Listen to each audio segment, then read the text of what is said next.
अरे प्रेमपत्र चांगलं लिहिण्यासाठी चांगलं प्रेम करावं लागतं यार, आणि खरोखर प्रेमात पडावं लागतो. तर ते आजकाल SMS वर पत्र लिहिली हाताने जे पत्र लिहायची जी मजा होती ती आता SMS वर आलेली आहे. त्याच्यामुळे प्रेम पर SMS सारखंच झालंय, सेंड डिलीट असंच झालंय. अगीचे में बगीचा बगीचे में बंदर, मेरा सुनील इतना सुंदर के कलेजे के अंदर.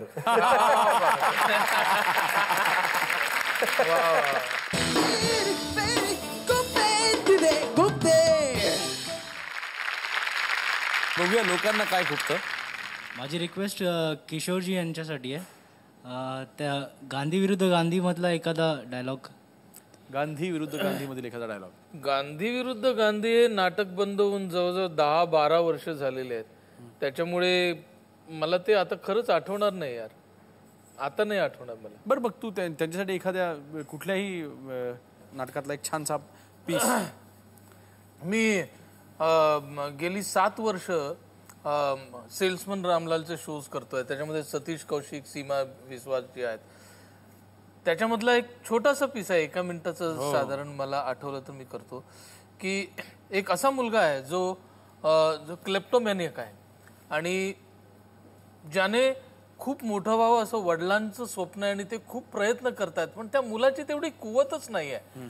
आणि त्याने वडिलांना एक दिवशी, मध्यमवर्गीय वर्गातला मुलगा, वडिलांना एक दिवशी परक्या बाईबरोबर रेड हँडेड पकडलेला आहे आणि तो कॉम्प्लेक्स घेऊन तो आयुष्यभर वडिलांबरोबर त्याचं रिलेशन आहे, पण तरी सुद्धा वडिलांबरोबर प्रेम आहे. संपूर्ण नाटकामध्ये त्याचं भांडण होतं वडिलांबरोबर, पण खरं तर ते माझं तुझ्यावर खूप प्रेम आहे, तुम्ही मला खूप आवडता बाबा असं त्याला सांगायचं असतं, पण तो सांगू शकत नाही. आणि शेवटच्या ह्याच्यामध्ये तो असं म्हणतो की डैडी मैं जो कुछ कहना चाह रहा हूँ वो प्लीज आप मेरी बात पूरी करने दीजिए. आपने कभी मेरी बात सुनी नहीं, प्लीज आप मेरी बात पूरी सुन लीजिए. डैडी उस पेन को उठाकर मैं सीढ़ियों से दौड़ता हुआ 15 माले के टेरेस पर गया और एक कोने में जाकर छुप गया. वहां से मुझे खुला आसमान दिखाई दिया. फिर मैंने उस पेन की तरफ देखा और अपने आप से सवाल किया कि क्यों उठाया मैंने इस पेन को. मैं वो क्यों बनना चाहता हूं जो मैं कभी बन ही नहीं सकता. अपने हाथों की लकीरों को अपने ही नाखूनों से मैं क्यों खुरेदना चाहता हूं. मैं तो भोले भाले किसानों के साथ जीना चाहता हूं. मैं जंगल के सीने में घुसकर आराम की नींद सोना चाहता हूं. उन किसानों के साथ बैठकर गीत गाना चाहता हूं. इस शहर की भीड़ भिड़के से मैं दूर भाग जाना चाहता हूं डैडी. मैं जिंदगी की दौड़ में सबसे लास्ट आना चाहता हूं. और यही बात मैं आपको समझाने की कब से कोशिश कर रहा हूं, जो आप समझने से इनकार कर रहे हो. हम बहुत बहुत गरीब लोग हैं डैडी. हमें कौड़ियों के दाम खरीदा जा सकता है. नहीं, हमें कौड़ियों के दाम नहीं खरीदा जा सकता. मैं सेल्समैन रामलाल हूं और तुम हो मेरे बेटे भरत रामलाल. डैडी आपका ये भ्रम है कि आप कुछ है, आपका बेटा कुछ है. मैं बड़ा आदमी नहीं हूं डैडी, मैं बड़ा बनने वाला भी नहीं हूं. आप ये क्यों नहीं समझते कि मैं कुछ नहीं हूं और जिंदगी में कुछ ना होना कोई बुरी बात तो नहीं होती. मैं जो हूं सो हूं, आपका बेटा हूं. डैडी आपके सपने झूठे हैं. इससे पहले कि वो सपने हम सबको जला दें, उन सपनों को जला दीजिए.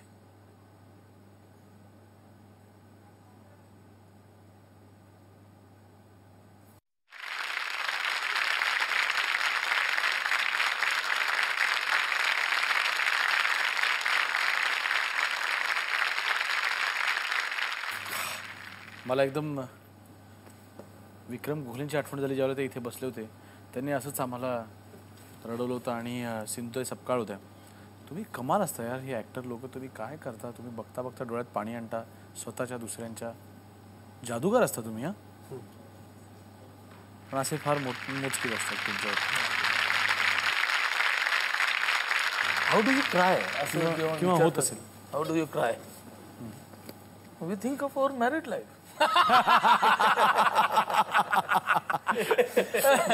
आणि how do you laugh. We think of our married life. असं कुठेतरी वाचलं होतं. तसं काही नाहीये. पुढचा प्रश्न. मला सुनील बर्वे यांच्याकडून एक इच्छा आहे की त्यांनी त्यांच्या बायकोचं एका सुंदर उखाण्यातून नाव घ्यावं. बायको म्हणजे खऱ्या बायकोचं का कुंकू मधल्या बायकोचं? खऱ्याच खऱ्या बायकोचं? सध्या तरी खऱ्याच जरा आता उखाण्यातून नाव बी मला काय येत नाही. अरे काय नाही येत, घे ना. बाजूला एवढा चांगला कवी बसलाय, तो एवढा मोठा कवी आहे की बाजूला त्याचा हाताला हात घासल्यामुळे एखादा उखाणा ट्रान्सफर व्हायला काय अरे हरकत नाही. नाही असं काय नाही. घे ना नाव काय नाव तिचं अपर्ण आहे. अरे असं काय मी शी? तिला प्रेमाने अप्पू म्हणतो. हा. हेच फार तर नाव घेणं असू शकतं. बाकी नाही, काय नाही, असं नाही, असं नाही. माझ्या बायकोने एकदा ऍक्च्युली घेतला होता. हा तो घेऊ का मी? चालेल, त्याच्यात तिचं नाव टाक फक्त. अगीचे में बगीचा बगीचे में बंदर मेरा सुनील इतना सुंदर के कलेजे के अंदर.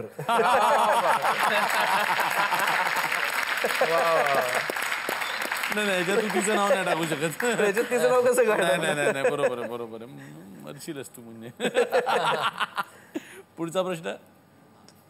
किशोरजी, तुम्ही छान छान कविता करता, पण तुम्ही जी आईवर कविता केली ना त्याच्या 4 ओळी आम्हाला ऐकवा, अशी नम्र विनंती आहे माझी. आई आणि कॉम्प्युटर नावाची कविता आहे जी सगळ्या लोकांना माहिती आहे ती, की म्हणजे ती सगळ्यांनी ऐकलेली आहे. मी दुसरी कविता म्हणतो ना. चालेल का? चालेल म्हणतो. चालेल का? हो, दुसरी. ही कविता खास तुझ्यासाठी ऐका. वा. की जगायास तेव्हा खरा अर्थ होता, निरर्थासही अर्थ भेटायचे. वाव. जगायास तेव्हा खरा अर्थ होता, निरर्थासही अर्थ भेटायचे. मनासारखा अर्थ लागायचा अन मनासारखे शब्दही यायचे. आहा हा हा हा.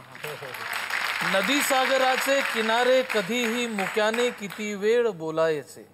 नदी सागराचे किनारे कधीही मुक्याने किती वेळ बोलायचे. निघोनी घरी शेवटी जात असता वळूनी कितीदा तरी पाहायचे. आहा हा. हा, उदासी जराशी गुलाबीच होती, गुलाबातही दुःख दाटायचे. वा वा. उदासी जराशी गुलाबीच होती, गुलाबातही दुःख दाटायचे. जरा एक तारा कुठेही निखळता नभाला किती खिन्न वाटायचे. असेही दिवस की उन्हाच्या झळांनी जुने पावसाळे नवे व्हायचे. आहा हा हा. असेही दिवस की उन्हाच्या झळांनी जुने पावसाळे नवे व्हायचे. ऋतूंनी जरा भागले की नव्याने जुने झाड उगवायचे. ऋतूंनी जरा भागले की नव्याने जुने झाड उगवायचे. मनाचा किती खोल काळोख होता, किती काजवे त्यात चमकायचे. मनाचा किती खोल काळोख होता, किती काजवे त्यात चमकायचे. मनाभोवती चंद्र नव्हता तरीही मनाला किती शुभ्र वाटायचे. मनाभोवती चंद्र नव्हता तरीही मनाला किती शुभ्र वाटायचे. आता सांजवेळी निघोनी घरातून दिशाहीन होऊन चालायचे. आता पाऊलेही दुखू लागली की जरा मीच त्यांना उरी घ्यायचे. जगायास तेव्हा खरा अर्थ होता, निरर्थासही अर्थ भेटायचे. आणि पुन्हा पावस आला तर सांगायचे कुणाला किती थेंब वाटायचे. किती थेंब वाटायचे. वा वा वा वा. इतक्या तू कविता छान छान रोमॅन्टिक लिहितोस. तुझ्या एका गारवा अल्बमनी तरुणाईला परत एकदा तरुण व्हावंसं वाटलं आणि ज्यांचं तारुण्य निसटून चालवतं त्यांना पुन्हा एकदा 10 वर्ष पाठीमागे नेऊन ठेवलंस तू. तर टिप्स दे ना आमच्या रसिक प्रेक्षकांना की एखादं प्रेमपत्र लिहिण्याचे शॉर्ट काही एकदम रेमेडी आहे का? चांगलं प्रेमपत्र कसं लिहावं? चांगलं प्रेमपत्र कसं लिहावं? हो, मला येत असतील ना भरपूर प्रेमपत्र म्हणून. माझ्या कविता वाचाव्यात. नाही, प्रेमपत्र चांगलं कसं लिहावं?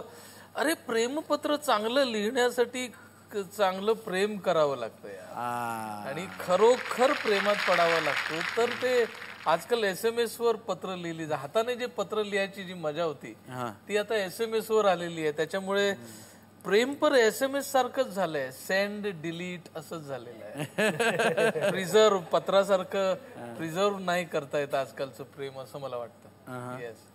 पण तुला चांगलाच एक्सपिरियन्स असेल ना, म्हणून लोकांना सांग ना की समजा प्रेमपत्र आज सुद्धा आम्ही घेतलं हातात कागद पेन तर काय लिहिता येईल, किंवा मग तू स्वतःला अडॉप्ट केलं असेल या जनरेशनसाठी तर SMS चांगला कसा लिहावा.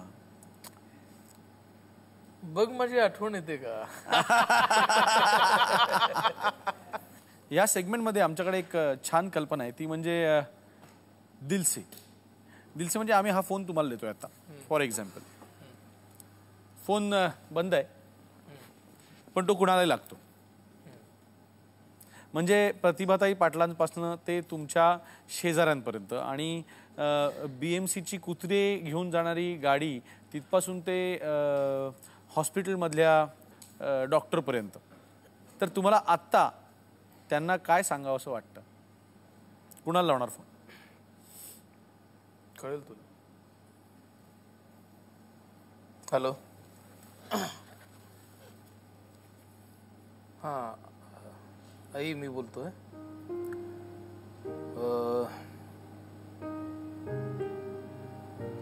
बरेच दिवसापासून तुला एक गोष्ट सांगायची आहे मला. म्हणजे माझ्या 2 भावांना पण सांगायची आहे की हल्ली मी फोन फार कमी करतो. काम थोडंसं वाढलेलं आहे, घर वेगळं झालेलं आहे.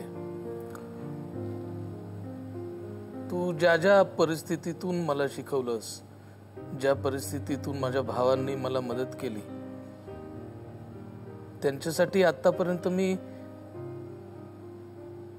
काही करू शकलेलो नाही याची संपूर्ण जाणीव मला आहे.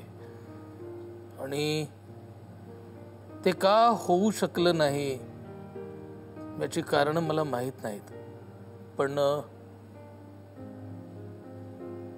तुम्ही समोर असताना कदाचित हे मी बोलू शकणार नाही म्हणून मी फोन लावला. पण मला खरंच जाणीव आहे की मी आयुष्यातला एक फार मोठा काळ तुमच्याबरोबर घालवलेला आहे आणि आता मी वेगळा राहतो याचा अर्थ मी तुम्हाला विसरलेलो आहे असं नाही. तुम्ही सतत माझ्या बरोबर असता आणि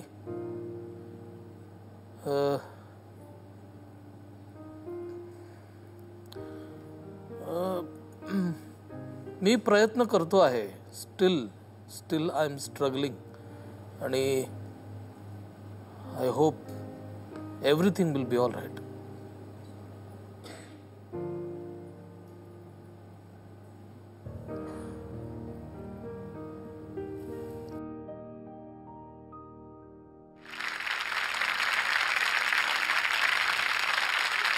सुनील, तुला काय गोष्टी गुप्तात आणि तू कोणाला फोन करशील? म्हणजे हा कोइन्सिडन्स असेल कदाचित, आम्हाला काहीच माहित नव्हतं. नाही, मी त्याच्या बोलल्यानंतर तर बोलूच शकलो नाही. मला पण थेट तुझ्यावरती येण्याशिवाय मी याच्यापेक्षा जास्त काही रिॲक्ट होऊ शकलो नाही. खूप खरी गोष्ट आहे. म्हणजे कसं आहे की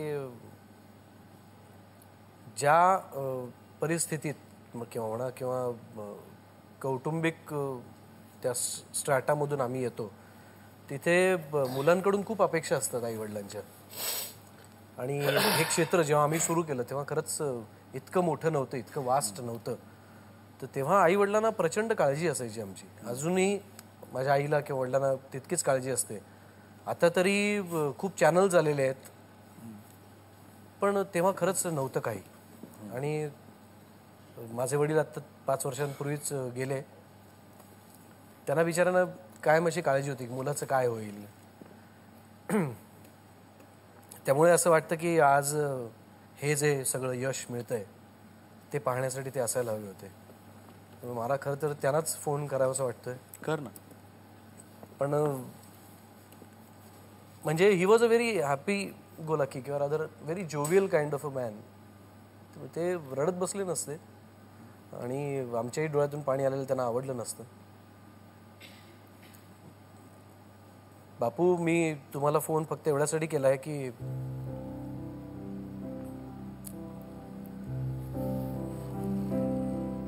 नाही, म्हणजे मी आईची व्यवस्थित काळजी घेतोय, काळजी घेणार.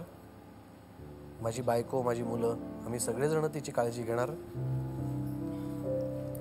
आणि तुमचं जे म्हणणं होतं की मी या क्षेत्रात जर का डिवोट केलंय तर या क्षेत्रासाठी खरंच खूप काहीतरी चांगलं करून दाखवावं, तशी मी एक चांगली गोष्ट करायचा प्रयत्न केला आणि त्याला यशही मिळालंय. तर मला वाटतं हे सगळं तुमच्या पाठिंब्यामुळे झालं. तुम्ही जो विश्वास माझ्यामध्ये दाखवला त्यामुळे झालं असेल आणि अर्थातच तुमच्या आशीर्वादांमुळे. गाण्यात मी करिअर करावं असं तुम्हाला वाटत होतं, पण अनफॉर्च्युनेटली तसं नाही झालं, पण या क्षेत्रात बऱ्यापैकी नाव कमवलं आहे मी.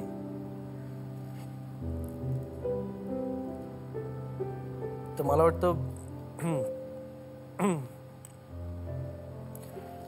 मी तुमचंच एक गाणं तुम्हाला जे लहानपणापासून आम्ही ऐकलं ते ऐकू इच्छितो.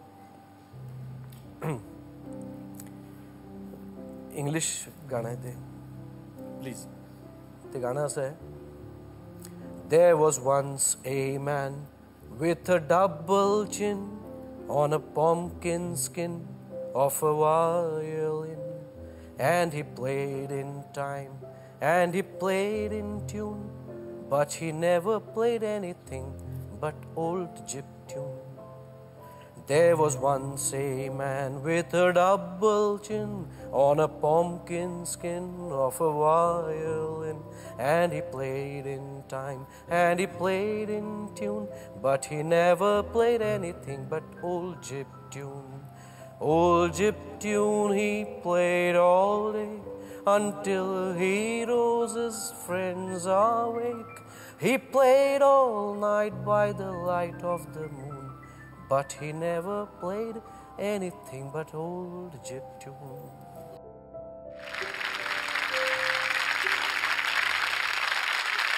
आणि आता वेळ झालेली आहे ती रॅपिड फायरची. आवडता अभिनेता गणेश यादव की सयाजी शिंदे?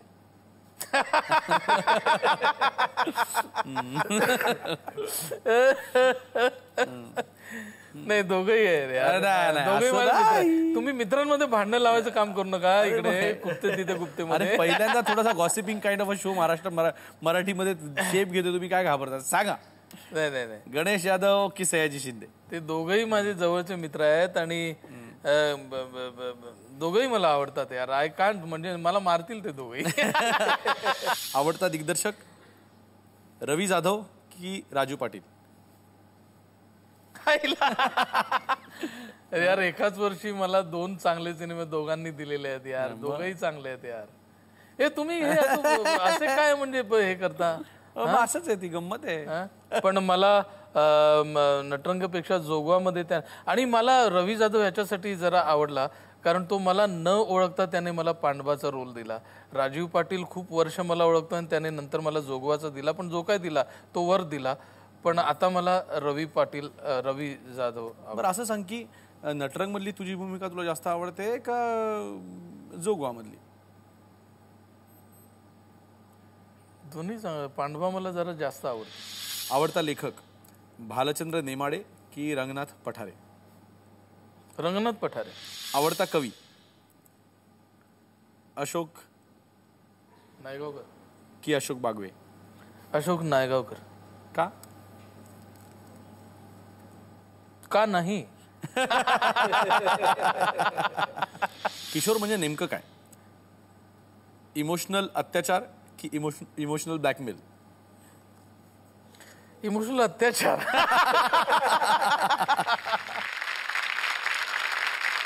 सुनील बर्वे. आवडता कोस्टार? माझ्या बरोबरचे सगळे ज्यांनी कामं केले असतील त्यांनी मला आत्ताच माफ करा प्लीज, कोणी रागवू नका. आता ये आपने यहाँ आने से पहले सोचना चाहिए था ठाकुर. आवडता कोस्टार आनंद इंगळे की शरद पोंक्षे?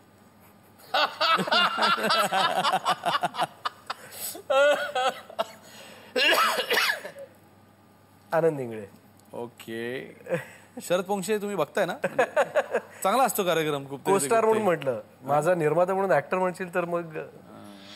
आवडती मालिका कुंकू की प्रपंच?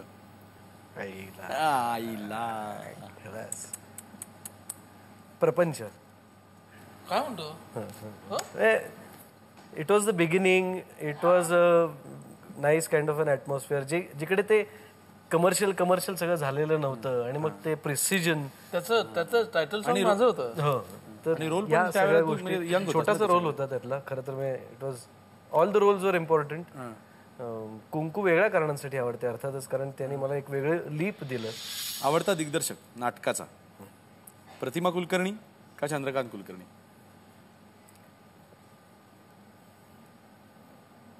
मी चंदू बरोबर काम केलंय आणि प्रतिमाचं काम पाहिलंय, त्यामुळे चंदू कुलकर्णी. आवडता दिग्दर्शक सिनेमाचा महेश मांजरेकर की संजय सुरकर? महेश मांजरेकर. शाबाश. का बोलवलंय वाटतं कोणत्या चित्रपटासाठी? नाही, उलट मला त्यांनी निदान आणि अस्तित्व केल्यानंतर मला त्यांनी कधीच बोलवलं नाही. बरोबर आहे. संजय सुरकरनी मला नेहमी सांगितलं, नेहमी बोलवलंय. त्यामुळे संजय पण दिग्दर्शक म्हणून आवडतं निश्चितच. म्हणजे दोघांची खरं तर कम्पॅरिझन होऊ शकत नाही, पण महेश कुठेतरी जवळचा मित्र आहे ना. आणि त्याच्या पहिल्या चित्रपटापासून म्हणजे अगदी आईपासून आम्ही एकत्र आहोत, आमचं करिअर एकत्र सुरू झालंय आणि मी त्याला दिग्दर्शक म्हणून शेपअप होताना पाहिलंय. अच्छा. So I am more fond of Mahesh.